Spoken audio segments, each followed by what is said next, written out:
অমর একুশে বইমেলা উদ্বোধন অনুষ্ঠানে বক্তব্য রাখছেন প্রধানমন্ত্রী তারেক রহমান। সরাসরি যাচ্ছে সেখানে। বুদ্ধিজীবী, সংস্কৃতি কর্মী, সুশীল সমাজের সম্মানিত প্রতিনিধিবৃন্দ এবং বাংলা একাডেমি ফেলো সদস্য, জীবন সদস্য ও অভ্যাগত সুধী, আসসালামু আলাইকুম। বাংলা একাডেমির আয়োজনে 1978 সাল থেকে চালু হওয়া অমর একুশে বইমেলা এখন জাতীয় মেধা মননের প্রতীকে পরিণত হয়েছে।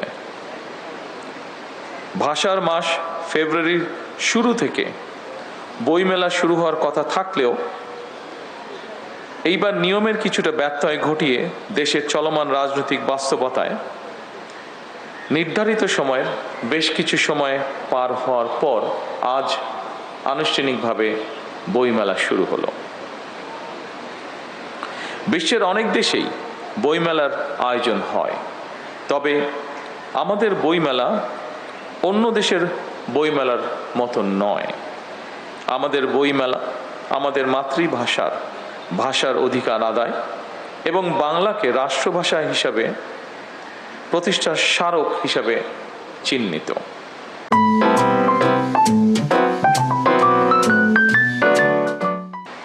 তবে প্রতি বছর মেলার আকার আয়তন বাড়লেও সেই হারে মনে হয় গবেষণাধর্মী বই প্রকাশিত হচ্ছে কিনা, কিংবা মানুষের বই পড়ার অভ্যাস বাড়ছে কিনা, এই বিষয়গুলো নিয়েও বর্তমানে মনে হয় চিন্তা ভাবনা করার অবকাশ আছে।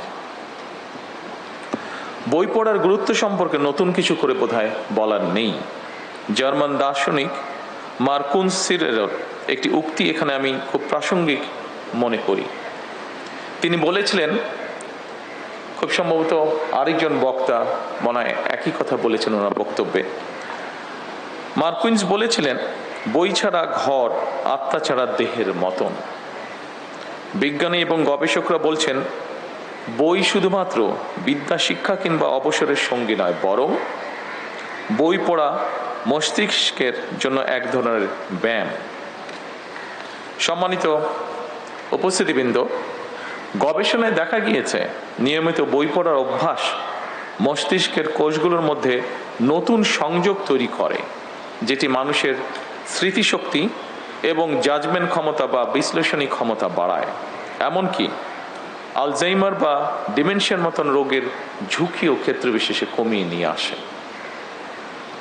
তবে বর্তমান সময়ে তথ্য প্রযুক্তি মানুষের বই পড়ার অভ্যাসে মনে হয় প্রধান বাধা হিসাবে দেখা দিচ্ছে। বিশেষ করে ইন্টারনেট আসক্তি তরুণ প্রজন্মকে খুব সম্ভবত বই বিমুখ করে তুলছে ধীরে ধীরে। ইন্টারনেটে অবশ্যই বই পড়া যায়, তবে গবেষকরা বলছেন, বইয়ের পাতায় কালো অক্ষরে লেখা বই পড়ার মধ্যে যে জ্ঞানের গভীরতা উপভোগ করা যায়, সম্ভবত একইভাবে দিনের পর দিন কম্পিউটারে মনিটরে ডুবে থেকে জ্ঞান অর্জন হয়তো সম্ভব, তবে শরীরে এবং মনোজগতে এর একটা সাইড এফেক্ট বা পার্শ্ব প্রতিক্রিয়ার প্রভাব রয়ে যায়। যুক্তরাজ্য কিংবা কানাডার মতন অনেক উন্নত দেশের বিশ্ববিদ্যালয়ে গবেষকরা বলছেন, ইন্টারনেট ব্যবহারের আসক্তি পড়াশোনার প্রতি শিক্ষার্থীদের আগ্রহ হারিয়ে ফেলার তীব্র ঝুঁকি তৈরি হয়েছে। সময়ের প্রেক্ষিতে জনজীবনে ইন্টারনেট হয়তো অনিবার্য অনুষঙ্গ হয়ে উঠলেও এর নেতিবাচক দিকগুলো সম্পর্কে আমাদেরকে অবশ্যই সচেতন হতে হবে। এর সম্পর্কে সচেতনতা বাড়ানো প্রয়োজন বোধ হয়। বিশেষ করে বইয়ের প্রতি তরুণ প্রজন্মের আগ্রহ বাড়ানোর উপায় আমাদেরকে বের করতে হবে। সম্মানিত সুধীবৃন্দ, বিশ্বের 102টি দেশের নাগরিকদের পাঠ অভ্যাস নিয়ে গত একটি জরিপ প্রকাশিত হয়েছিল। অস্ট্রেলিয়া ভিত্তিক সিইও ওয়ার্ল্ড ম্যাগাজিন জরিপের ফলাফল বলছে, যুক্তরাষ্ট্রের নাগরিকরা বই পড়ার শীর্ষে রয়েছেন। সর্বনিম্ন তালিকায় রয়েছেন, ভয় পাবার কিছু নেই, এটি বাংলাদেশ নয়, সর্বনিম্ন তালিকায় রয়েছে আফগানিস্তান। তবে বই প্রেমীদের এই তালিকায় আনফরচুনেটলি 102টি দেশের মধ্যে বাংলাদেশের অবস্থান 97তম। উদ্বেগের বিষয়, ভয় পাবার বিষয় নয়। বাংলাদেশের একজন মানুষ গড়ে বছরে 3টির মতন বই পড়েন, আর বই পড়ার পেছনে ব্যয় করেন বছরে গড়ে 62 ঘন্টা। সুতরাং অমর একুশে বইমেলা শুধুমাত্র একটি নিছক উৎসবই বোধহয় মনে করা ঠিক হবে না, বরং এই মেলা আমাদেরকে আরো কিভাবে বই প্রেমী করে তুলতে পারে সেটি নিয়েও বোধহয় আমাদের কাজ করার অবকাশ রয়েছে। নিয়মিত বই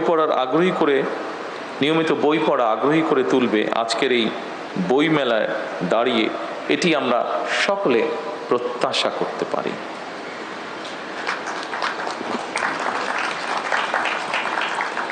মাতৃভাষার মর্যাদা প্রতিষ্ঠায় 52 ভাষা আন্দোলনে শহীদদের স্মরণে আমরা সগৌরবে প্রতি বছর 21 পালন করে থাকি।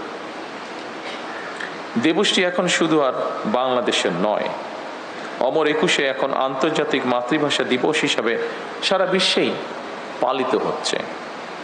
52 ভাষা আন্দোলনে শহীদদের আকাঙ্ক্ষাকে ধারণ করে আজকের এই স্থানটি, অর্থাৎ এই বাংলা একাডেমি। বাংলা একাডেমির সৃজনশীল কার্যক্রমের অন্যতম একটি গুরুত্বপূর্ণ কাজ অমর একুশে বই মেলা। তবে সময়ের পরিপ্রেক্ষিতে আগামী বছরগুলোতে অমর একুশে বইমেলা অমর একুশে আন্তর্জাতিক বইমেলা হিসেবে আয়োজন করার সুযোগ রয়েছে কিনা সেটি আমি আপনাদের সকলকে ভেবে দেখার অনুরোধ জানাবো। অমর একুশে আন্তর্জাতিক বইমেলা অনুষ্ঠিত হলে বিশ্ব সাহিত্যের সঙ্গে পরিচিত হওয়ার পাশাপাশি বহু ভাষা এবং সংস্কৃতি শেখা, জানা এবং বোঝার দিকে আমাদের নাগরিকদের আগ্রহী করে তুলতে ইতিবাচক ভূমিকা রাখবে বলে একজন রাজনৈতিক কর্মী হিসাবে আমি এটি বিশ্বাস করি বা মনে করি। সম্মানিত উপস্থিতিবৃন্দ, বর্তমান গ্লোবাল ভিলেজে এই সময় মাতৃভাষা ছাড়াও আরও একাধিক ভাষার সঙ্গে পরিচিত হওয়া অত্যন্ত জরুরি।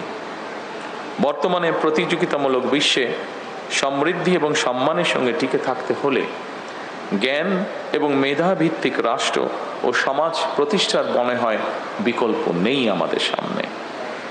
এজন্য আমাদেরকে জ্ঞানে, বিজ্ঞানে, প্রযুক্তিতে, মেধায় নিজেদেরকে সমৃদ্ধ হওয়া প্রয়োজন। একই সঙ্গে বাংলা ভাষাকে জাতিসংঘের অফিসিয়াল ভাষা হিসেবে স্বীকৃতি আদায়ের জন্য আমাদের মনে হয় কাজ শুরু করা প্রয়োজন।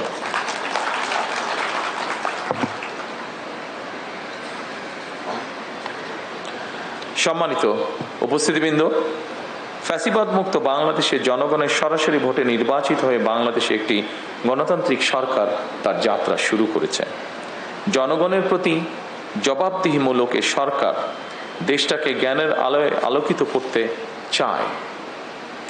অমর একুশে বইমেলা কেবল বই বেচাকেনার